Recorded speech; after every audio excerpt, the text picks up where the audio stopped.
అందరికీ నమస్కారం. Welcome to Bharathi TV. ప్రస్తుత రాజకీయ పరిస్థితులు, అంశాల మీద మనతో చర్చలో పాల్గొంటున్నారు డివి శ్రీనివాస్ గారు, సీనియర్ జర్నలిస్ట్ ఆయన. నమస్కారం శ్రీనివాస్ గారు. నమస్తే అండి. సార్, అంటే మొన్న జరిగిన భారత ప్రధాని ఎవరైతే ఉన్నారో నరేంద్ర మోడీ గారు ముఖ్య అతిథిగా వచ్చినటువంటి ప్రజాగళం సభకు సంబంధించి అక్కడ సెక్యూరిటీ లోపాలు బయటపడ్డాయి అనే అంశం మీద ఏపీ ఐపీఎస్ల పైన ఈసీ సీరియస్ అయింది అన్నట్టుగా వార్తలు వస్తున్నాయి. మొన్న జరిగిన సంఘటనని మీరు గమనించి ఉంటారు.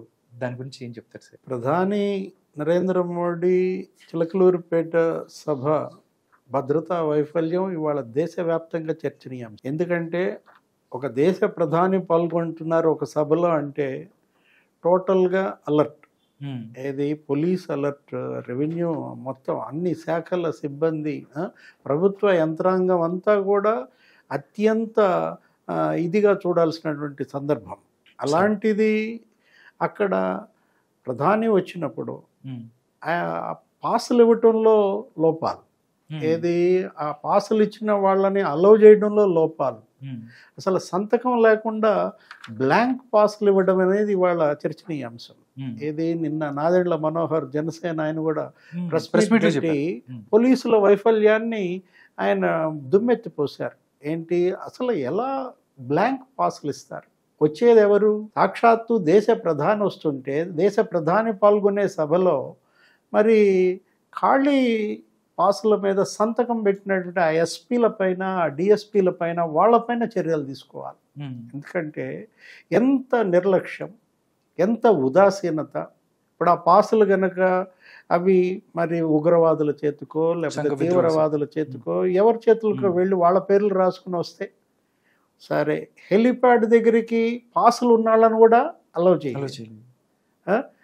ఇప్పుడు బ్లాంక్ పాసులు ఇవ్వటం ఒక తప్పు, పాసులుండి వాళ్ళకి ప్రవేశం ఉండి వచ్చినటువంటి ఆ ముఖ్య నాయకుల్ని హెలిప్యాడ్ దగ్గరికి అనుమతించకపోవటం ఒక తప్పు.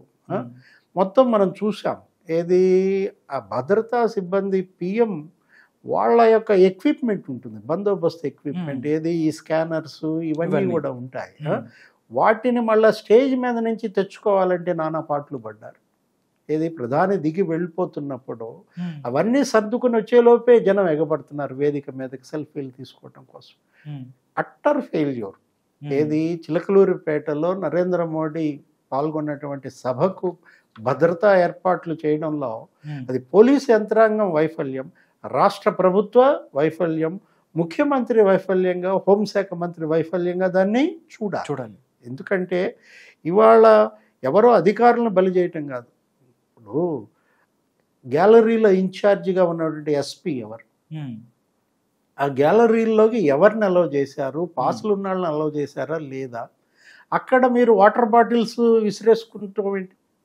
ఒకవైపు అది కీ ప్లేస్, ప్రధానికి అత్యంత దగ్గరగా ఉన్నటువంటి ప్రాంతం. ఆ గ్యాలరీలో వాటర్ బాటిల్స్ విసిరేసుకుంటుంటే ఈ పోలీస్ ఏం చేస్తోంది? అక్కడ ఉన్నటువంటి ఇన్ఛార్జ్ ఎస్పీ ఎవరు గ్యాలరీలకి? సేమ్ అదే ఇష్యూ అనమాట. ట్రాఫిక్ క్రమబద్ధీకరణ మీద అసలు ప్రధానమంత్రే మాజీ ముఖ్యమంత్రిని ప్రశ్నించినట్టుగా మనం చూసాం.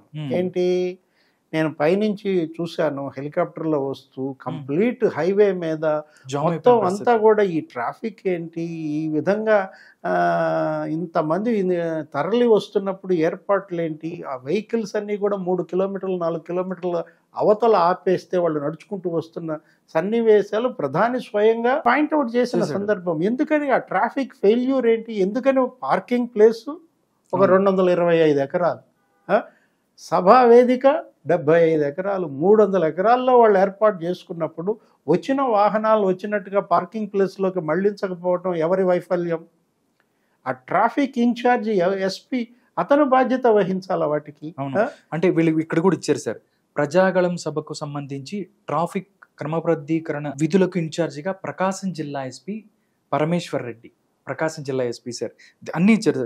సభా ప్రాంగణంలో గ్యాలరీలకు బాధ్యుడిగా నెల్లూరు జిల్లా ఎస్పీ తిరుమలేశ్వర్ రెడ్డి, హెలిప్యాడ్ వద్ద ఇన్ఛార్జిగా శ్రీ సత్యసాయి జిల్లా ఎస్పీ ఎస్వి మాధవ్ రెడ్డి, మొత్తం వ్యవహారాలన్నిటికీ పల్నాడు ఎస్పీ ఎవరైతే ఉన్నారో రవిశంకర్ రెడ్డి వీళ్ళందరూ వ్యవహరించారు. ఇప్పుడు పల్నాడు ఎస్పీ రవిశంకర్ రెడ్డి పైన చర్యలు తీసుకుంటున్నారని కూడా మనం అవును, వార్తలు వచ్చాయి ఈ రోజు చూస్తున్నాం. మీడియాలో. అవునండి, ఏది మొత్తం 3 పార్టీల నాయకులు దీన్ని కేంద్ర ఎన్నికల సంఘం దృష్టికి తీసుకువెళ్ళినట్టు, ఉమ్, కేంద్ర హోం మంత్రిత్వ శాఖ దీని మీద ఏదో నివేదిక అడిగినట్టు, అడిగినట్టు, సాక్షాత్తు పిఎంఓనే దీన్ని ఏదో సూపర్వైజ్ చేస్తోందని కూడా మనం వార్తలు వింటున్నాం. ఉంటుంది. అవును సార్. ఇలాంటి పరిస్థితుల్లో ఇక్కడ బాధ్యతారహితంగా వ్యవహరించినటువంటి ఈ ఎస్పీల పైన, ఉమ్, నిర్లక్ష్యంగా వ్యవహరించినటువంటి రేంజ్ డీజీ పైన, ఉమ్, ఆ తర్వాత కొంతమంది ఒక ఎస్పీ అయితే అసలు కారులోనే ఉన్నాడంట, కారులో నుంచి బయటకు రాలేదు ఒక ఎస్పీ అనే వార్త మనం మీడియాలో చూసాం. అవునండి. కొంతమంది పోలీసు ఉన్నతాధికారులు అసలు హోటల్లో ఉన్నారంట, హోటల్ నుంచి వాళ్ళు అసలు బయటికే రాలేదంట.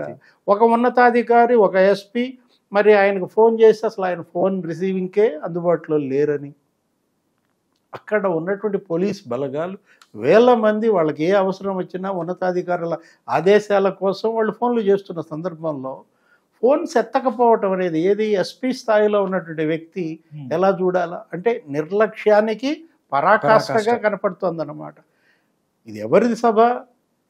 ఇది ఒక రాజకీయ వేదికగా చూస్తున్నారా? ఇది ఒక రాజకీయ నాయకుడిగా నరేంద్ర మోడీ వచ్చాడు అనుకుంటున్నారా? ఆయన వచ్చింది ప్రధానమంత్రి. ప్రధానమంత్రి పర్యటన ఈ విధంగా చేస్తే మీకు తెలుసు, మీరు చూశారు, సీఎం ఆకాశంలో వెళ్తుంటే కింద ట్రాఫిక్ ఆపేస్తారు ఆంధ్రప్రదేశ్లో. వింతగా జగన్మోహన్ రెడ్డి హెలికాప్టర్లో వెళ్తుంటే కింద కిలోమీటర్ల ట్రాఫిక్ ఆపాల్సిన అవసరం ఉందా? నరకం చూస్తున్నారు ఆంధ్రప్రదేశ్ ప్రజలు. ముఖ్యమంత్రి పర్యటనకు వస్తున్నాడంటే, సీఎం జగన్మోహన్ రెడ్డి పర్యటనకు వస్తున్నాడంటే చెట్లే నరికేస్తుంటారు. సీఎం పర్యటనకి చెట్లకి ఏమైనా సంబంధం ఉందా? ఏపుగా ఎదిగినటువంటి చెట్లన్నీ నరికేస్తూ వెళ్తున్నారే. ముఖ్యమంత్రి వస్తున్నాడని వీళ్ళు చేసే హడావుడి మామూలు హడావుడి కాదు కదా 5 ఏళ్లలో కూడా. ఆయన ఎక్కడో విజయనగరంలో ప్రోగ్రామ్ ఏదో పెట్టుకుంటే పుష్పశ్రీవాణి ఆ నియోజకవర్గంలో ఒరిస్సా బార్డర్లో 130 కిలోమీటర్ల అవతల లారీలన్నీ ఆపేశారంట. ఇలాంటి పరిస్థితుల్లో ముఖ్యమంత్రికి ఒక రకం, ప్రధానమంత్రికి ఒక రకమా?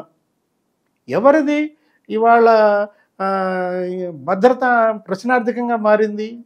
దేశ ప్రధాని భద్రతే ప్రశ్నార్థకంగా మారిందంటే దానికి బాధ్యత వహించాల్సింది రాష్ట్ర ప్రభుత్వం, ఆంధ్రప్రదేశ్ రాష్ట్ర ప్రభుత్వం కాదంటారా?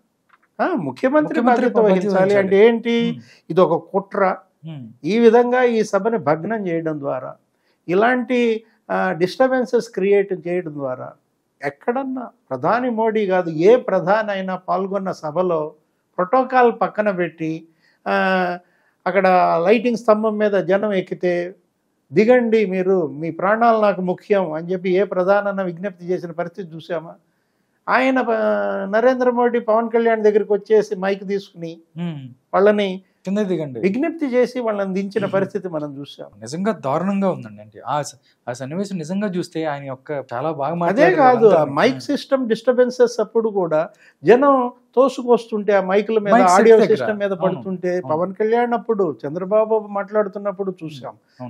చివరికి ప్రధాని మాట్లాడేటప్పుడు ఆయన మరి అసలు మాట్లాడకుండా బొమ్మలాగా నుంచోవాల్సిన పరిస్థితి వచ్చిందంటే అక్కడ ఉన్నటువంటి ఎస్పీ ఎవరు? ఆడియో సిస్టమ్ దగ్గర అక్కడ ఉన్నటువంటి ఆ గ్యాలరీస్లో ఉన్నటువంటి ఆ కంట్రోల్ చేస్తున్న సభా ప్రాంగణ వేదిక బాధ్యత వహిస్తున్నటువంటి ఎస్పీ ఆయన అక్కడ ఒక రోప్ పార్టీని పెట్టడం, ఆ ఆడియో సిస్టమ్ దగ్గర జనాన్ని తోసుకురాకుండా అక్కడ కంట్రోల్ చేయటం. ఇప్పుడు జనం తోసుకురావటం, జనం ఇరగబట్టడం అది కాదు అక్కడ లోపం. ఏది దాన్ని కూడా నరేంద్ర మోడీ స్పీచ్లోనే కవర్ చేశారు. ఏమన్నారు, ఇంకా ఆయన ఏమనాలో తెలియక ఈ రాష్ట్ర ప్రభుత్వం మీద, జగన్మోహన్ రెడ్డి ప్రభుత్వం మీద ఎంత ఆగ్రహంతో మీరున్నారో నాకు అర్థమైంది, ఊగిపోతున్నారో నాకు అర్థమైంది అనే మాట ఆయనే చెప్పారు. ఇది రాష్ట్ర ప్రభుత్వంపై మీలో పేరుకుపోయినటువంటి వ్యతిరేకత ఈరోజు మీ దీని ద్వారా నేను అర్థం చేసుకున్నానని నరేంద్ర మోడీ అన్నారంటే తప్పు జనాందా, జనాన్ని నియంత్రించలేనటువంటి యంత్రాంగానిదా? ఇది ఇవాళ ప్రజల్లో జరుగుతున్నటువంటి చర్చ. దీనికి బాధ్యత వహించాల్సింది పోలీస్ యంత్రాంగం, రాష్ట్ర ప్రభుత్వం అన్నమాట.